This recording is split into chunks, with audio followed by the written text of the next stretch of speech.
मित्रों नमस्कार। लक्ष्य जीएस क्रैकर चैनल में आप सभी लोगों का स्वागत है। जैसा कि आपकी तरफ से बहुत क्वेरी आ रही थी कि सर अभी जो बैच चल रहा है, जिस तरह से हम पढ़ रहे हैं बहुत अच्छा हो रहा है, क्या इसके साथ मेंस की तैयारी हो सकती है? तो मैंने आपको बताया था कि आपको मेंस के लिए बिल्कुल परेशान नहीं होना है और आज मैं उसी पॉइंट को लेकर के एक बहुत अच्छा वीडियो बनाया हूँ। और अगर आपने इस समीक्षा अधिकारी मेंस के लिए अगर इस स्ट्रेटजी को फॉलो करोगे तो मैं बता रहा हूँ प्री निकलने के बाद में मेंस कभी कोई हेडेक नहीं होगी और मेंस बहुत अच्छे से हो जाएगा और सबसे ज़्यादा नंबर लाएंगे। और मेंस में अगर सबसे अच्छे नंबर आते हैं तो जाहिर बात है सचिवालय की पोस्ट पक्की हो जाती है। मित्रों, अगर सचिवालय में ही समीक्षा अधिकारी बनना है तो ध्यान रखिएगा, इस प्लान को फॉलो जरूर करिएगा और डेली रूटीन में आप 1 घंटे निकाल लीजिए और 1 घंटे से और कम ही निकाल लीजिए। अभी मैं आपको बताऊंगा, मैं आपको एक पेपर भी डिस्कस करूंगा जो पिछले परीक्षाओं में आया हुआ है मुख्य परीक्षा का, और मैं ये भी बताऊंगा कि किस तरह से आपको मेंस की तैयारी में जो मेंस के पेपर होते हैं, 2 पेपर अलग से आपको पढ़ने हैं, उन 2 पेपर्स की तैयारी कैसे साथ में आपको करनी है। और बहुत ईजी है, पूरा वीडियो देखिएगा, मजा आ जाएगा। जैसे कि मैंने पहले ही लिख रखा है, समीक्षा अधिकारी मुख्य परीक्षा में सर्वाधिक अंक कैसे प्राप्त करें, सर्वाधिक अंक प्राप्त करें और सचिवालय में ही जाएं, उत्तर प्रदेश सचिवालय की ही पोस्ट आपको मिले। तो चलिए देर ना करते हुए हम आपको सबसे पहले डिस्कस कर लेते हैं कि मुख्य परीक्षा का सिलेबस क्या होता है। एक पेपर का, एक पेपर है आपका, जैसा कि आपको पता है पेपर कितने होते हैं, पेपर 4 होते हैं, ठीक है ना, मुख्य परीक्षा में। तो जो जीएस का पेपर होता है उसका आपको कंटिन्यू उसका चल रहा है, सिलेबस आपका पूरा हो रहा है।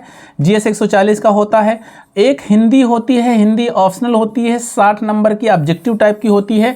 ये आपको प्री और मेंस में सेम आता है, ठीक ना। उसके बाद में एक सामान्य हिंदी और आलेखन का पेपर होता है मुख्य परीक्षा में, ये 100 नंबर का होता है। और दूसरा होता है निबंध लेखन, ठीक है ना, निबंध, ये 120 नंबर का होता है, ठीक है ना। इसकी चर्चा हम बाद में करेंगे, पहले हम इस पेपर की करते हैं। और ये लगातार आपके कोर्स में अब लगातार आपके लिए ये चल रहा है, इसकी क्लासें आप अटेंड कर रहे हैं और जाहिर बात है जिस तरह से आपके उत्साह को देख रहे हैं उस तरह में लगता है कि बहुत अच्छे नंबर आप यहाँ से प्राप्त करेंगे। तो हम लोग चर्चा करते हैं सामान्य हिंदी और आलेखन की, और सबसे बड़ी दिक्कत यहीं आती है, सबसे ज़्यादा क्वेरी, सबसे ज़्यादा क्वेश्चन आपके यहीं से रहते हैं।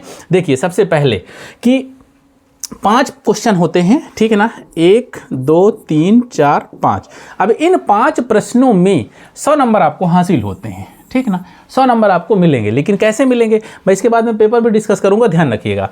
एक गद्यांश होगा, उसमें शीर्षक तलाश करना होगा, ठीक है ना। शीर्षक निकालने का तरीका मैं बताऊंगा, सिर्फ 3 नंबर आपको यहां से मिल जाएंगे। सिर्फ 3 अक्षर 4 अक्षर लिखना है और 3 नंबर आपको मिल जाएंगे। सिर्फ तरीका आपको सीख लेना है कि उसका आपको जो है जो शीर्षक कैसे निकालना है वो हम आपको बताएंगे। फिर सारांश लिखना है। सारांश मतलब होता है सार अंश, मतलब इतना ढेर सारा मैटर है, इतना बड़ा लेटर है और उस लेटर में बहुत मटेरियल को छांट करके एकदम शॉर्ट में लिखना है। गद्यांश होता है, गद्यांश बहुत कई लाइनों में होता है, 10 लाइन में, 20 लाइन में, 50 लाइन में होता है। उसको छांट करके उसको एकदम सार अंश में, मतलब 1/3 1/4 में उसको लिखना होता है। तो उसका भी सार अंश लिखेंगे तो सारांश का 6 नंबर मिल जाता है। उसके बाद में रेखांकित अंश दिए होते हैं 3, ठीक ना, और 3 रेखांकित अंश कितने नंबर दिलाते हैं, 12, अर्थात एक रेखांकित अंश कितने का होता है, 4 नंबर का। तो यहां से आपको 21 नंबर मिलेगा। उसके बाद में सरकारी पत्र का सारणी रूप टैबुलर फॉर्मेट में कितना नंबर मिलेगा, सीधे 15 अंक मिलता है। और ये आज की क्लास में ही आपको पता चल जाएगा। आज की क्लास अभी लेते रहिए और देखिएगा 15 नंबर ऐसे ही हवा में आपको कैसे आप उसको सीख जाएंगे। बस याद कर लीजिएगा, 2-3 बार प्रैक्टिस कर लीजिएगा और ये 15 नंबर आज की क्लास में, और ऐसे धीरे धीरे करके हम ये सारा कुछ करा देंगे आपको। उसके बाद तीसरा क्वेश्चन जो होता है वो होता है पत्राचार का, अर्थात लेटर ड्राफ्टिंग का, ठीक है ना। अब लेटर ड्राफ्टिंग का टोटल नंबर कितना मिलता है, 24, जिसमें आपको 3 पार्ट में उसको जो है लिखना होता है कि एक में शासकीय पत्र होता है, दूसरा अर्धशासकीय पत्र होता है। अब देखिए इसमें से एक ही आएगा, चाहे ये आए या ये आए। अब दोनों में दोनों तैयार कर लीजिए, या तो पिछले साल का देख लीजिए, पिछले साल अगर अर्थशास्त्री आया तो इस बार संभावना कम है तो इस बार शासकीय पत्र तैयार कर लीजिए, आराम से 2 फॉर्मेट तैयार कर लीजिए और 8 नंबर आपको दिलाएगा, ठीक है। वही स्थिति यहाँ पर ही कार्यालय आदेश है, कार्यालय ज्ञाप है, कार्यालय परिपत्र है, ठीक है ना। यहाँ से भी एक ही क्वेश्चन आना है, एक ही पेपर लिखना है, मतलब एक ही पत्र बनाना है और एक ही पत्र का आपको 8 नंबर मिलेगा। वैसे ही विज्ञप्ति टिप्पण अनुस्मारण पत्र में भी एक ही करना है और 8 नंबर मिलेगा। कितना इजी है। आप लोग कहते हैं सर कैसे करेंगे, अब इसको लिखना आना चाहिए, इसकी प्रैक्टिस करनी है आपको और हम आपको तरीका बता देंगे। उसके बाद में क्या है, प्रशासनिक शब्दावली है। यहाँ पर क्या होता है कि प्रशासनिक शब्दावलियों में इसमें आपको 10 क्वेश्चन या 10 जो है इंग्लिश के शब्द दिए रहेंगे उनको हिंदी में बनाना है, और उसी तरह से 10 हिंदी में दिए रहेंगे उसको इंग्लिश में आपको बनाना है। मतलब ये आप जस्ट कह लीजिए मीनिंग है ये, ठीक है ना। प्रशासनिक शब्दावली में कौन कौन सी शब्दावलियाँ यूज की जाती हैं, कौन कौन से जो है मीनिंग आपको याद करनी है, इसका भी एक चार्ट मिल जाएगा, आप आराम से याद कर लिए। मुहावरे और लोकोक्तियाँ बहुत ईजी हैं, 10 नंबर ये भी दिलाता है। और उसके बाद क्या है, कंप्यूटर ज्ञान का 10 नंबर मिलता है, ठीक है ना। कंप्यूटर ज्ञान भी बहुत ईजी है, ये मीनिंग भी बहुत इजी है, ठीक ना। और सब वही आती हैं जो लगातार प्रशासनिक उसमें यूज की जाती हैं, ठीक है ना। और 10 नंबर का मुहावरे और लोकोक्ति आती हैं। कहाँ से कठिन हो गया? अब मैंने बताया था कि ये सारणी रूप सरकारी पत्र का सारणी रूप टैबुलर फॉर्मेट, ये मैं आपको टैबुलर फॉर्म से ज़रा दिखा रहा हूँ। इसके पहले क्वेश्चन पूछा गया है, उस क्वेश्चन जो पूछा गया है उसका मैं एक पेपर यहाँ पर मैंने निकाल के रखा है, वो ज़रा देख लीजिए आप लोग, ठीक है। देखिए उसके पहले एक सूचना भी हम आपको देना चाहेंगे कि हमारी क्लासें अनवरत चल रही हैं। अगर आपको हमारी क्लासों से ज्वाइन होना है, जुड़ना है, तो 92 36 57 57 73 नंबर पर RO टारगेट 2023 लिख करके सिर्फ भेजना है, पूरा प्रोसेस आपको बता दिया जाएगा, ठीक है। चलिए हम बात करते हैं इसकी। ये पेपर है आपका, देखिए ये पेपर है वर्ष 2013 का, ठीक है। 2013 का ये पेपर आपके सामने लगा हुआ है और मुझे लगता है अच्छे से दिख रहा होगा। देखिए हिंदी, सामान्य हिंदी आलेखन 100 नंबर का है और जो है 2.5 घंटे का पूर्णांक है निर्देशानुसार। ये पूरा का पूरा यहाँ से लेकर के यहाँ तक देखिए गद्यांश दिया हुआ, ठीक है ना। ये अब इस गद्यांश को मैं इधर खड़ा हो जाता हूँ, जरा देख लीजिएगा। ये यहाँ से यहाँ तक ये वाला ये गद्यांश है 1 2 3 4 5 6 7 लाइनों में है और थोड़ा सा ये है 7 लाइनों का गद्यांश क्या है, अवतरण का उपयुक्त शीर्षक अगर आप सही से तलाश कर लेंगे 3 नंबर मिल जाएगा। सारांश लिख देंगे। अब देखिए ये 7 लाइनों में है, ठीक ना। और 7 लाइनों का मतलब है इसका सारांश लिखेंगे कम से कम 3 लाइन में आ जाना चाहिए, और 3 लाइन में आएगा तो आपको 6 नंबर और मिल जाएगा सारांश का। और उसके बाद रेखांकित अंशों को 12 नंबर मिलेगा। अब रेखांकित अंश एक यहाँ से लेकर के यहाँ तक है, दूसरा यहाँ से लेकर यहाँ तक है, और तीसरा यहाँ से लेकर के यहाँ तक है, ठीक है ना। अब ये रेखांकित अंश इनको भी करना है। हम लोग बात करते हैं कि इसकी इस 15 नंबर की, बहुत ईजी है, बहुत ईजी है। कैसे 15 नंबर अभी आपको मिल सकता है, आप देख लीजिए। देखिए निम्नलिखित पत्र का सारणी रूप टैबुलर फॉर्म में सार लिखिए, ठीक है ना। अब यही है टैबुलर फॉर्म में, अगर आपने पूरा इसको डिस्क्राइब कर दिया तो ये सार रूप में आ जाएगा, और उसको देखते ही आप बता सकते हैं कि ये पत्र है, ये कब आया, किस डेट को आया, इसका पत्रांक संख्या क्या है, ठीक है ना। ये किसने लिखा है या किसने भेजा है, और हमारे अलावा मतलब हमें मिला है, हमारे अलावा और किस किस को मिला है, और इसका विषय क्या है। बस इतनी सी बात है। अब यहीं पर सब कुछ लिखा होगा। पत्रांक संख्या देखिए यहीं लिखी हुई है, दिनांक यहाँ लिखा होता है, ठीक है ना।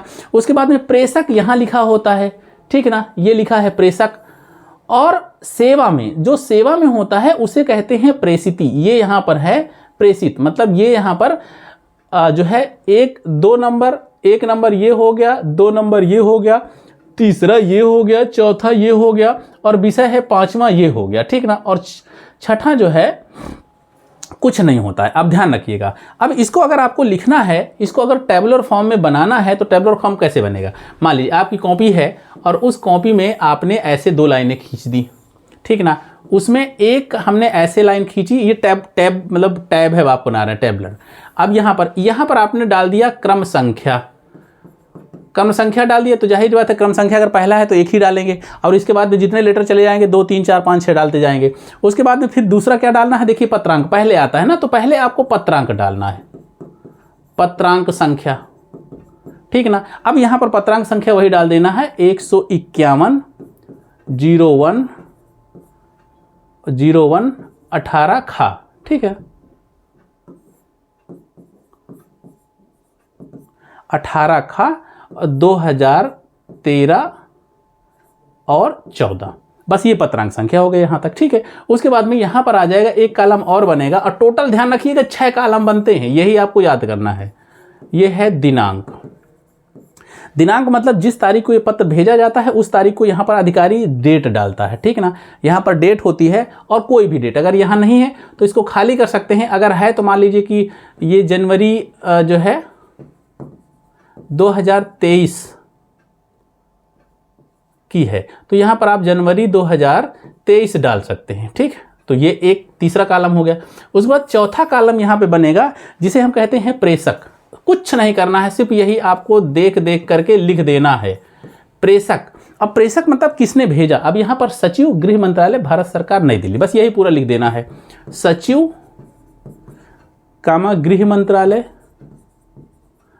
डॉट डॉट डॉट, ठीक है ना। उसके बाद यहाँ क्या लिखना है, फिर ये 5वां नंबर आ जाएगा, प्रेषक के बाद में प्रेषित हो गया, प्रेषित मतलब किसको भेजा गया। अब जहां पर सेवा में होता है, सेवा में जहां होता है उसी को हम प्रेषित करते हैं। अब यहां पर क्या है, मुख्य सचिव उत्तर प्रदेश सरकार लखनऊ, बस इतना ही डाल देना है यहां पर, मुख्य सचिव उत्तर प्रदेश सरकार। ये मेरे कॉलम छोटे छोटे मैंने बनाया है, आपकी कॉपी बड़ी मिलेगी तो बड़ा कॉलम बनाएंगे तो बहुत सुंदर राइटिंग में लिखिएगा, ये ध्यान रखिएगा। अब देखिए एक चीज यहाँ पर सेवा में यहाँ लिखा हुआ है और नीचे की तरफ होता है प्रतिलिपि। अगर मान लीजिए कि नीचे की तरफ प्रतिलिपि किया है, क्योंकि इसमें नहीं किया है तो मैं डाल नहीं सकता।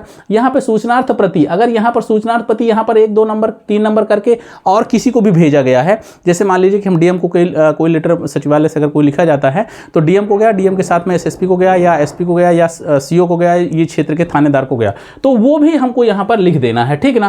प्रतिलिपि करके 1 2 करके जिसको गया है वो लिख देना है। तो प्रेषित मतलब किसको भेजा गया। उसके बाद में देखिए यहीं पर ये दिया हुआ है, क्या ये दिया है विषय, ये दिया हुआ है। किसी में विषय नहीं होता है, विषय नहीं होता है तो आपको यहां से निकालना पड़ेगा इस पूरे मैटर को पढ़ करके। अगर यहां विषय दिया हुआ है तो आप आतंकवाद की बढ़ती घटनाएं, आप सीधे सीधे यहां पर क्या लिखेंगे, विषय, विषय आतंकवाद की बढ़ती घटनाएं। देखिए एक तो ये तरीका हो गया। उसके बाद में बढ़ती घटनाओं के बारे में यहां लिखा क्या है, आखिर मैटर क्या है, उस मैटर के बारे में शॉर्ट फॉर्म में 3 शब्द यहां पर और लिख सकते हैं, 3 से 4 शब्द लिख सकते हैं कि हाँ अर्धसैन्य बलों की तैनाती, मतलब आतंकवाद की बढ़ती घटनाओं को लेकर के अर्धसैन्य बलों की तैनाती, ठीक है ना, ये सरकार का आदेश है। तो आप यहां लिख सकते हैं। अब कितने कॉलम हो गए, अगर मैं यहां पर लाइन खींच देता हूं तो 1 2 3 4 5 6, मित्रों ये सिर्फ 6 कॉलम बनाना मतलब टैबुलर फॉर्म तैयार हो गया आपका। तो कितना इजी है, ठीक है। इस तरह से आप अपनी तैयारी जो है कर सकते हैं और एक एक पेपर, इस पेपर को लीजिए और प्रैक्टिस करिए। अब ये एक 15 नंबर का आपका पेपर जो है 15 नंबर का ये रेडी हो गया। आप समझिए, इसको लिखिए, इस तरह से लिखिए, इस तरह से कॉलम बनाइए। इसमें नंबर क्यों कटते हैं, क्योंकि कभी कभी ये नंबर, ये जो है आपकी जो है क्रम संख्या है, ये क्रम गलत हो जाता है, ठीक ना। कभी आपकी ये लाइनिंग गलत हो जाए, क्रम संख्या में छोटी लाइन करनी है, पत्रांक और दिनांक में बराबर लाइन करनी है, प्रेषक थोड़ी सी बड़ी रहेगी, प्रेषिति बड़ी रहेगी और सबसे बड़ा कॉलम रहेगा विषय। क्योंकि इसमें जगह नहीं है इसलिए मैं इसको नहीं इतना कर सकता हूँ, जितना हो सका है उतना मैंने बता दिया है, ठीक है ना मित्रों। चलिए, तो ध्यान रखना है, अगले से आपको प्रैक्टिस करनी है और एक एक करके हम इसको बताते जाएंगे और किस तरह से इस पैराग्राफ को भी हल करना है। इसका भी एक वीडियो 5 मिनट का एकदम सॉल्व, बस प्रैक्टिस आपको करनी है, प्रैक्टिस करते रहेंगे, मेंस की तैयारी भी होती रहेगी और अच्छे से आप नंबर लेकर के, बहुत ज़्यादा नंबर, सर्वाधिक नंबर लेकर के आएंगे और सीधे सचिवालय में समीक्षा अधिकारी बन जाएंगे, ठीक है मित्रों। तो कैसी लगी ये वीडियो, लाइक शेयर सब्सक्राइब जरूर करिएगा। अगले वीडियो तक के लिए नमस्कार, जय हिंद।